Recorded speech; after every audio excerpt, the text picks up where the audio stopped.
दोस्तों नमस्कार। दोस्तों, देश का जुमलेबाज जमालुद्दीन अकबर देश को नॉर्थ कोरिया की तर्ज के ऊपर पंगु बनाने के लिए आतुर था। इसकी सोच 2014 से ही ये बन चुकी थी कि एक तानाशाह प्रवृत्ति के अंदर जो है जाने के लिए उसे देश के सिस्टम को पंगु बनाना पड़ेगा।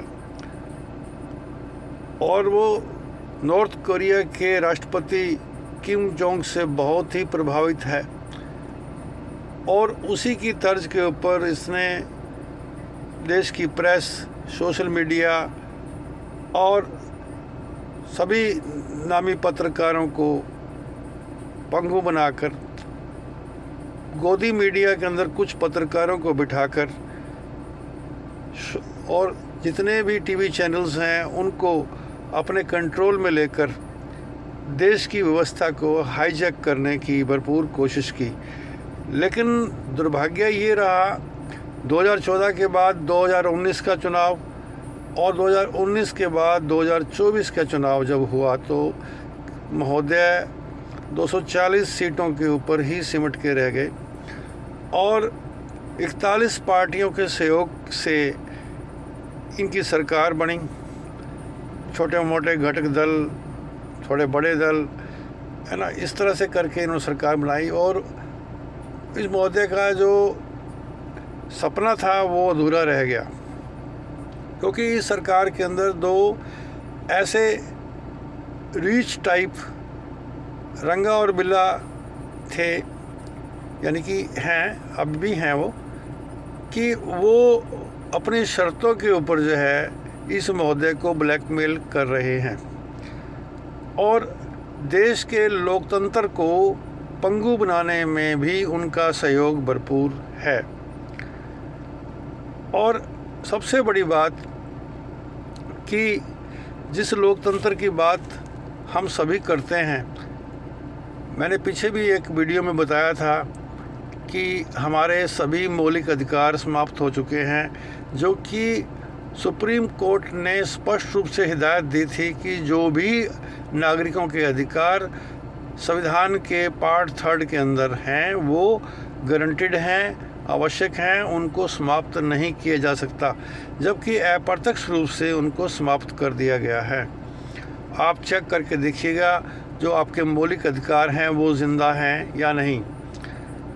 मेरे ख्याल में आपको तो स्पष्ट तस्वीर तब नज़र आ जाएगी।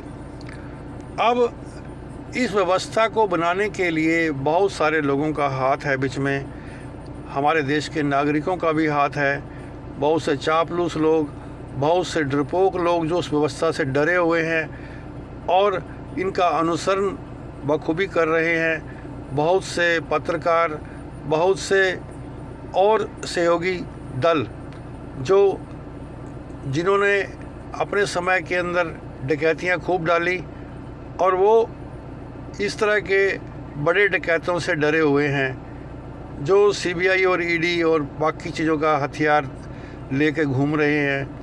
और एक माफिया जो एक आतंकी माफिया है वो देश के ऊपर हावी हो चुका है।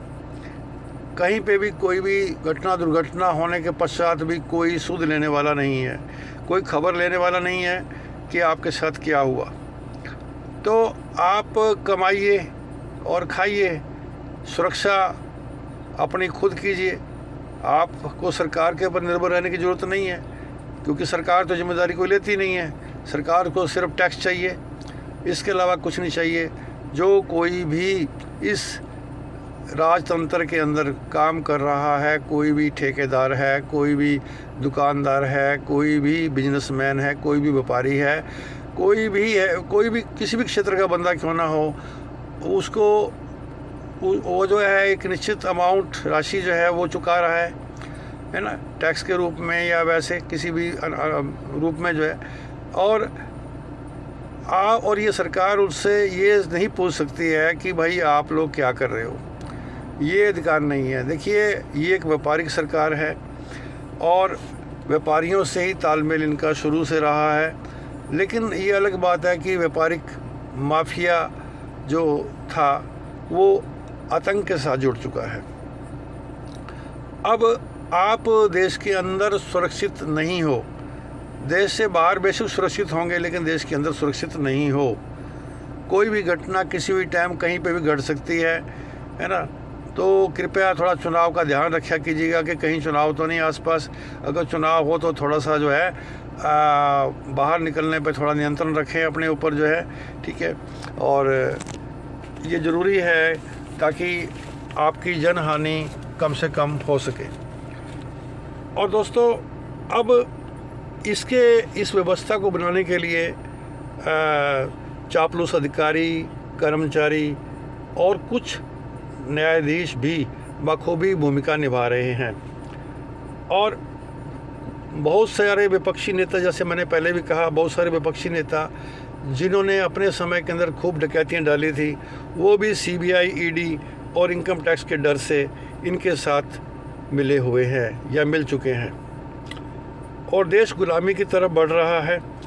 और चापलूस, डरपोक और अनपढ़ टाइप के लोग और बहुत ही कम पढ़े लिखे युवा जिनके पास कोई विशेष रोजगार नहीं है, वो इनका भरपूर साथ दे रहे हैं।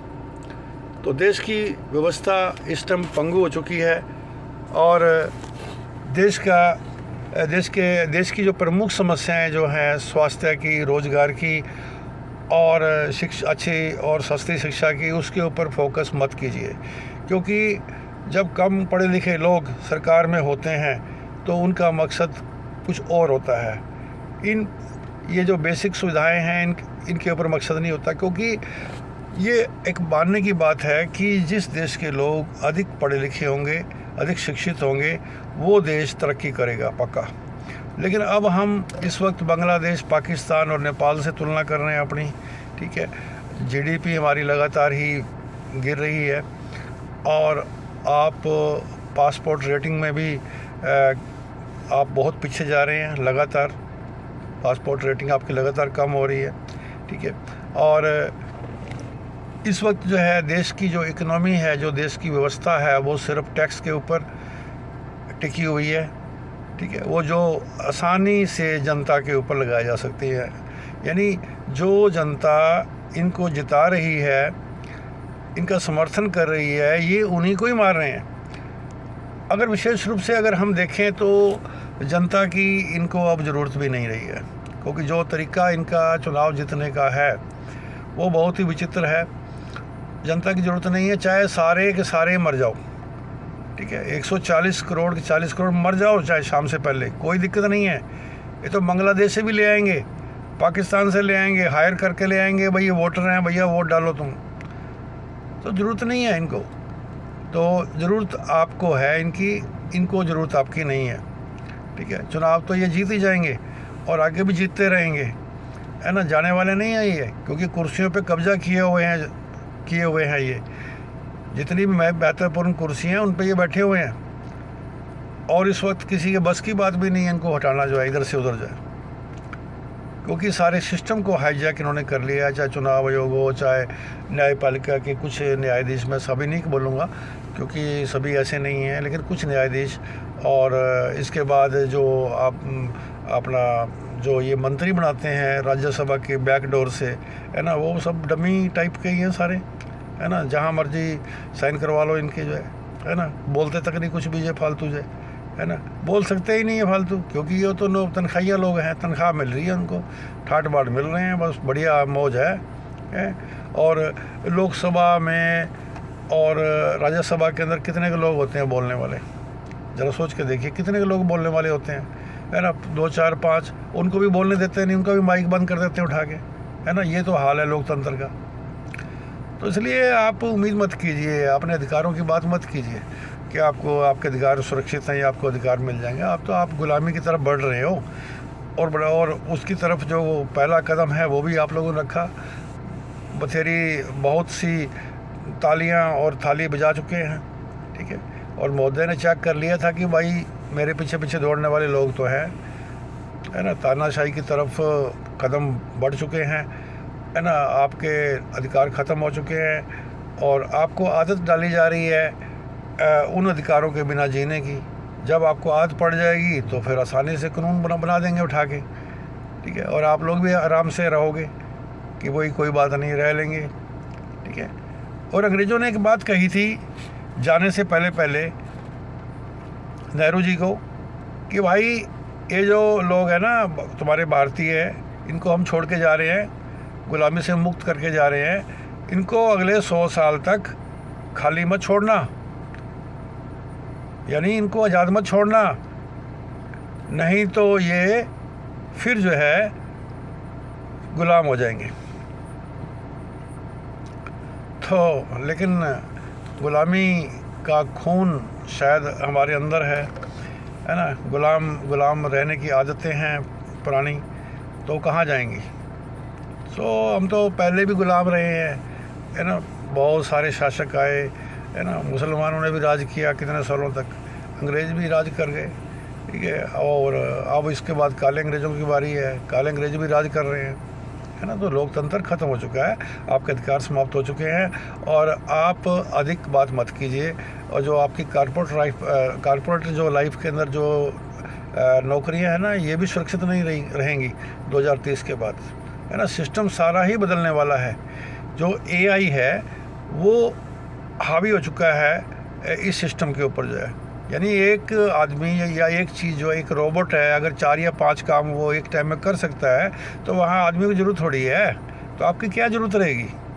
तो इसलिए आप भूल जाइए, जॉब के बारे में भी भूल जाइए, सरकार जिम्मेदारी कोई लेती नहीं है, ना लेगी, ठीक है भैया, अपना जान माल की रक्षा खुद करो, इसके अलावा कोई रास्ता नहीं है, ठीक है। रास्ता दिया है इनको तो भाई फिर भुगतना तो पड़ेगा। दोस्तों, अधिक बात न करते हुए अपनी बात को ख़त्म करता हूँ। धन्यवाद। जय हिंद।